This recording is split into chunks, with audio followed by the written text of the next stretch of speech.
নমস্কার বন্ধুরা, আশা করি আপনারা সবাই ভালো আছেন।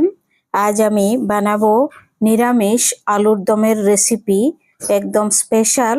তো চলুন দেখে নেবেন এটি আমি কিভাবে স্পেশাল আলুর দম রেসিপিটি তৈরি করি। প্রথমে আমি দুটি বড় বড় সাইজ করে টমেটো কেটে নিয়েছি, এই যে ভালোভাবে, আর টমেটোর দানাগুলো আমি ফেলে দিয়েছি। এবার 4টি কাঁচা লঙ্কা আর 2 পিস আদা এখানে দিয়ে দিলাম বাটার জন্যে। এটি মিক্সিতে বেটে নেব। আর 1 চামচ চারমগজ আর 4টি কাজু বাদাম, এটি একসঙ্গে আমি বেটে নেব খুব মিহি করে। অল্প একটু জল দিয়ে আমি ধুয়ে নিচ্ছি ভালোভাবে আরো।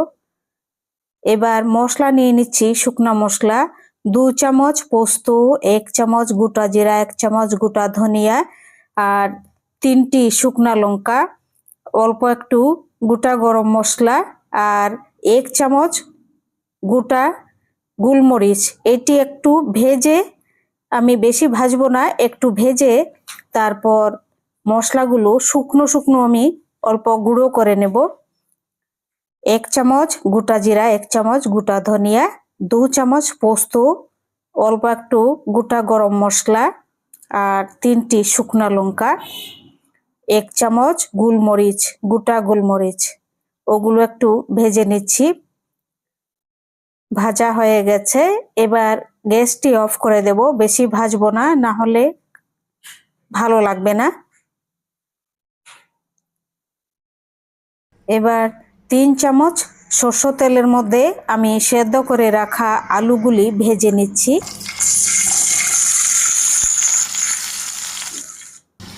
আলু ভাজার মধ্যে দিয়ে দিচ্ছি আধা চামচ হলুদ, আধা চামচ লবণ দিয়ে 5 মিনিট খুব ভালোভাবে আলুগুলো ভেজে নেব।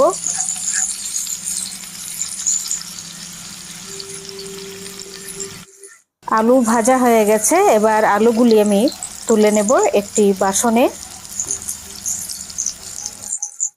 এবার এই আলু ভাজার তেলের মধ্যে দিয়ে দিচ্ছি 1 চামচ লবণ, 1 চামচ কাশ্মীরি লাল লঙ্কা পাউডার, আধা চামচ হলুদ পাউডার দিয়ে 2 মিনিট একটু ভেজে নিচ্ছি।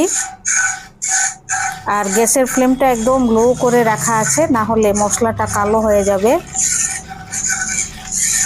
2 মিনিট ভেজে আমি দিয়ে দেব পেস্ট করে রাখা চারমগজ, কাজু বাদাম, তারপর এটি হচ্ছে টমেটো আর কাঁচা লঙ্কা, তারপর আদা দিয়ে এবার 5 মিনিট আরও এটি ভেজে নেব মশলাগুলো।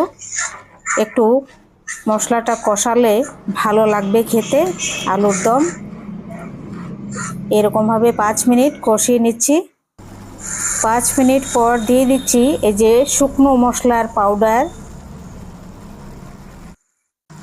এবার আরও 10 মিনিট এরকমভাবে আমি জাল করে নেব মশলাটি। এখানে আর জল ব্যবহার করব না, জল দিচ্ছি না, এরকমভাবে মশলাটা কষিয়ে নিচ্ছি। 10 মিনিট মশলাটা কষানোর পর দিয়ে দিচ্ছি ভেজে রাখা আলু।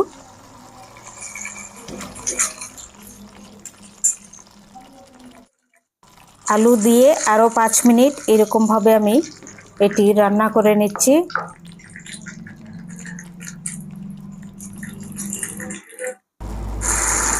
পাঁচ মিনিট রান্না হয়ে যাওয়ার পর দিয়ে দিচ্ছি সেদ্ধ করে রাখা কাঁচা মটরশুঁটি। এটা এখন বাজারে খুব পাওয়া যাচ্ছে, এটি সেদ্ধ করে দিয়ে দিলাম। এবার দিয়ে দিচ্ছি ভেজে রাখা ছানার বড়া।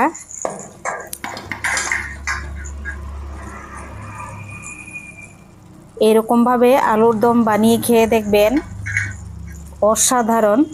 রুটি বা লুচি বা ভাতের সঙ্গে, রুটির সঙ্গে, লুচির সঙ্গে খুবই অমৃত লাগবে খেতে এরকমভাবে। এবার দিয়ে দিচ্ছি আধা চামচ চিনি,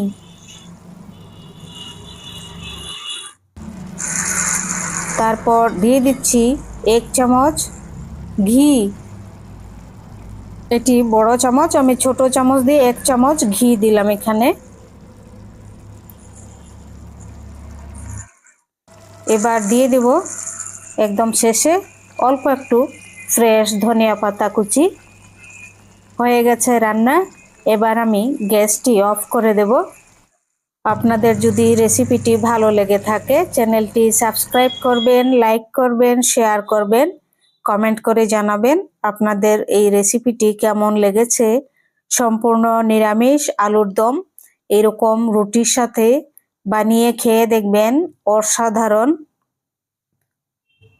মানে মাছ মাংস ভুলে যাবেন, এইটি এত সুস্বাদু, এত সুস্বাদু।